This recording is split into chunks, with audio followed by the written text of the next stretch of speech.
In this video I'm going to show you all the tips and tricks that I used to use to keep myself warm in winter on a budget.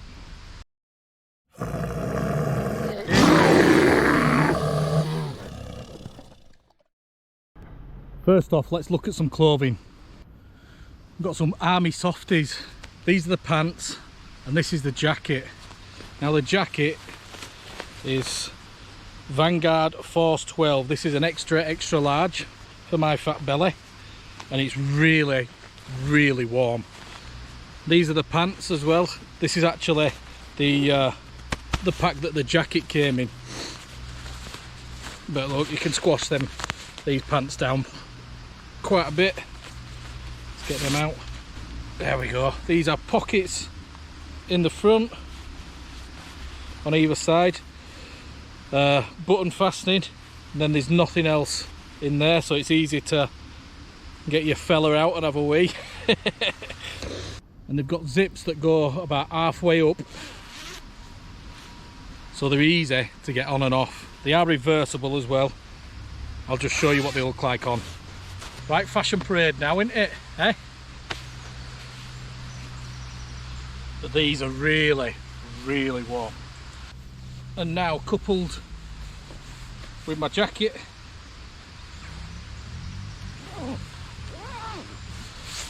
look at that. Going into Arctic now, look. I also use these heat holder socks. Got these from Tool Station. I think it was £6, or no, 12 quid for 2 pairs. And these are really thick and really warm, and I still use these in winter. Some of this stuff I do still use, some of it I don't, some of it I've upgraded. And also hot hand warmers. Now these are about £1. You can get them from different stores, B&Q, corner shops, all sorts. What you do with them is you open them up and then they react with the air, and you throw a couple in the bottom of your sleeping bag, or just one in the bottom of your sleeping bag. It's like an electric blanket then. Once you get in your sleeping bag, you're all snugged up and warm. One Tigris Evil Eyes stove. This one's the stainless steel version. I've also got the titanium version, which is only about 100 grams more. 100 grams lighter, should I say. And that's it. You fix it all together and then you've got yourself a little twig stove. Now this version, the stainless steel one, it's about 20 or 30 quid. So it's pretty cheap for a wood burning stove, and one that compacts down that small. The only problem with it is it can be a pain sometimes once it's warped, because all these sort of stoves warp no matter which one you've got. And this one's like a slot together one, but I still use it. Well, I use the titanium version because it's about 100 grams lighter, but make sure you put it on a rock, because this will still scorch the ground underneath. Now let's have a look, see what I've got inside the tent. This is the OEX Fathom EV 400 sleeping bag, which on its own isn't good for winter. It'll do you for 3 seasons, but not deep winter. So when I saw these a couple of years ago in hey up mate, Jesus Christ. Hey Fenzel, what you been doing, eh? Then when I saw this in Aldi a few years back for, I think it were only about 15 quid, I thought, I'm having that. So I used that inside this sleeping bag and I was toasty warm, even when it were like -5 and stuff.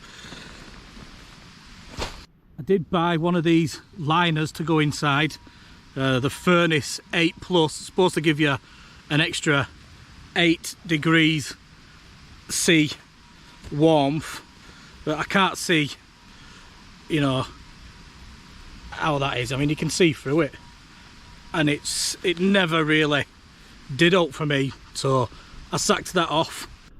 Now I see a lot of people saying put one of these underneath your sleeping pad.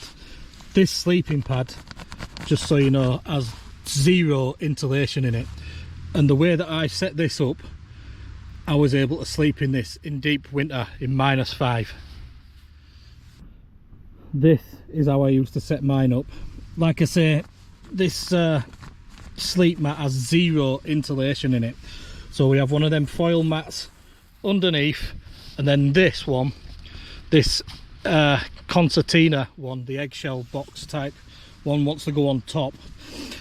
Because if I put that underneath, I got cold. But if I put it on top, absolutely warm. And like I say, I use this system down to about -5 to -7 sometimes. Now granted, this was a full length one, but I've cut it down since because I use it for a sit pad and stuff now for me and Fenzel. And I don't use this lot anymore because I've splashed out and got stuff that's a lot smaller and a lot lighter. But if you're starting out, or if you've got like a normal sleep pad, then one of these only costs about a £5, and one of these costs like 25 quid. And you can use these after, once you've upgraded your stuff, you can cut this up and use it as a sit pad or whatever, so it won't go to waste. But I'm just trying to show you different things that can get you through a winter, because you'll already have some of this stuff like sleeping bags and a mat already. All you need to do is just supplement it with a few bits and you'll be able to get through it. I won't bother with a liner, that don't work. Well, it didn't for me anyway. But if you've got like a 2-season sleeping bag, you know, or just a smaller sleeping bag, put that inside your other sleeping bag and you'll be warm, trust me.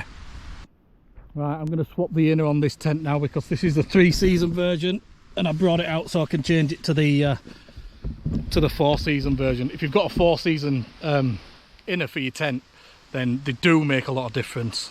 They do, because it stops all your drafts.